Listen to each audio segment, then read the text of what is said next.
Said he could meet Vladimir Putin very soon for talks in person about stopping Russia's war in Ukraine.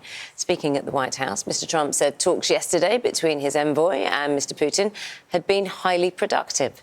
Our North America correspondent NagaMunchetty20250807 sent this report from Washington. The Bank of England is expected to announce an interest rate cut today to 4% at midday. It will take the cost of borrowing to its lowest level for more than 2 years. Our Deputy Economics Editor, Darshini David, has more. Israel's Prime Minister Benjamin Netanyahu is expected to press his security cabinet to approve his plan to reoccupy the whole of the Gaza Strip at a meeting later today. The BBC believes around 150 migrants crossed the channel in small boats yesterday, the day on which the returns agreement with France came into force. The Home Office has declined to say whether any of the arrivals have been detained with a view to being deported. With more, here's our reporter, Simon Jones. Knows what they're doing properly, so we're doing that a bit later in the programme. And we find every time we do this, it's so invaluable. Because anyone who thinks, I can't do this or I'm worried, they are reassured and could save a life, which is what it's all about. Time now, 6:21. A lightsaber used by Darth Vader in Star Wars is on display in London ahead of an auction where it's expected to sell for... President Trump has said he could meet Vladimir Putin very soon for talks in person. The Bank of England is expected to announce a cut in interest rates to 4%. That will happen at midday today. So what will happen is it will take the cost of borrowing to its lowest level for more than 2 years, which is notable. Now, Dan's going to explain more about this. The Bank of England has a lot to think about when it comes to making these decisions. A British man has been charged by police in the United States with the attempted murder of his daughter-in-law while they're on holiday in Florida. Rescue operations continue in the northern Indian state of Uttarakhand after a devastating flash flood swamped a village which is popular with tourists. At least one person is dead and more than 100 are missing. We can talk to our South Asia correspondent, Samira Hussain, who is there at the moment. Samira, I can't imagine what you are seeing. Please tell us. You and your family, you were very young, but you'd have felt the effects, obviously, from the animals, but on you and your family. It's already been the subject of 6 inquiries and investigations, including an independent judge-led review.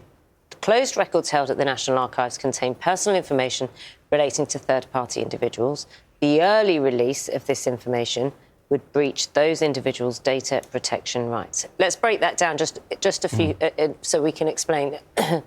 The Ministry of Defence obviously will offer its sincere sympathy. You know, I'm not looking to look at the documents myself. Somebody in a legal capacity... That's Andy Tobias, who's Chinook Justice, part of the Chinook Justice campaign. Thank you.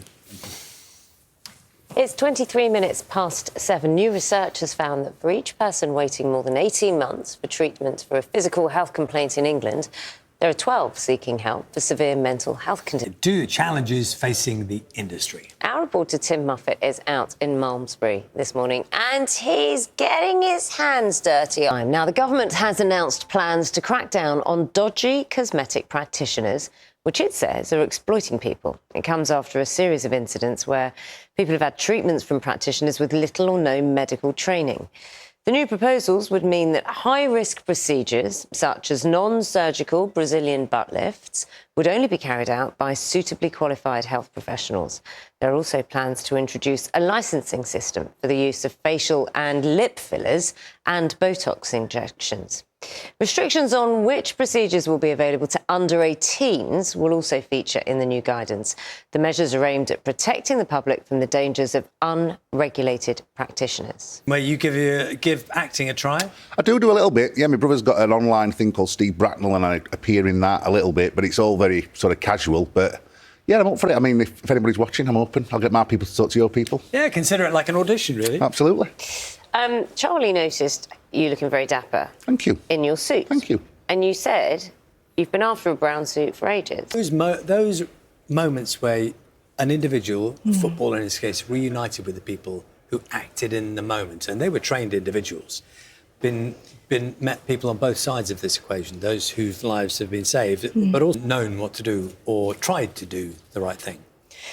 Every minute that passed without interaction, their chance of survival would drop by 10%. So you've got to give it a go. Do not be worried about hurting somebody. I've met so many brilliant survivors. And you said that with the app, the phone will actually tell you how hard to push. It's such a great tool. Tom's story as well will engage it. So thank you very much. Welcome back. Time now is 8:33. Now, the government's announced plans to crack down on dodgy cosmetic practitioners in England who, it says, are exploiting people and causing harm. The new proposal would mean that high-risk treatments, such as non-surgical Brazilian butt lifts, would only be carried out by suitably qualified health professionals. There are also plans to introduce a licensing system for people who offer fillers and Botox. And there will also be restrictions on which procedures are available to those who are under the age of 18.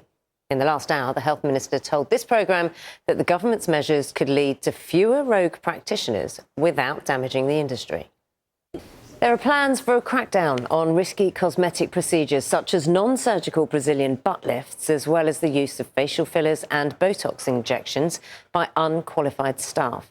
The proposals also include age restrictions on treatments. Our health correspondent Dominic Hughes has more. Many providers of President Trump will meet Vladimir Putin in the next few days for talks about stopping Russia's war in Ukraine. Speaking at the White House, Mr. Trump said talks yesterday between his envoy and Mr. Putin had been highly productive. Our North America correspondent, Arunade Mukherjee, has sent this report from Washington. A much-anticipated meeting between US President Donald Trump's envoy. The Bank of England is expected to announce a cut in interest rates to 4% today at midday. That will mean the cost of borrowing will be at its lowest level for more than 2 years. There is more to this, though, Dan, than meets the eye, because it's so interesting what the Bank of England is actually weighing up at this moment in time. Yeah, there's very much a balancing act it has to do here, very much so, because we know on the one hand, Israel's Prime Minister Benjamin Netanyahu is expected to press his security cabinet to approve his plan to reoccupy the whole of the Gaza Strip at a meeting later today. According to Israeli media, the plan focuses initially on taking full control of Gaza City. A British man has been charged by police in the United States with the attempted murder of his daughter-in-law whilst they were on holiday in Florida. Rescue operations continue in the northern Indian state of Uttarakhand after a devastating flash flood swamped a village which is popular with tourists. At least one person is dead and more than 100 are missing. Our South Asia correspondent Samira Hussain explains the logistical challenges that the rescue teams are currently facing. Time now is 9:14. Time for a look at the weather with Carol. I see your window is wet. Carol, what's going on?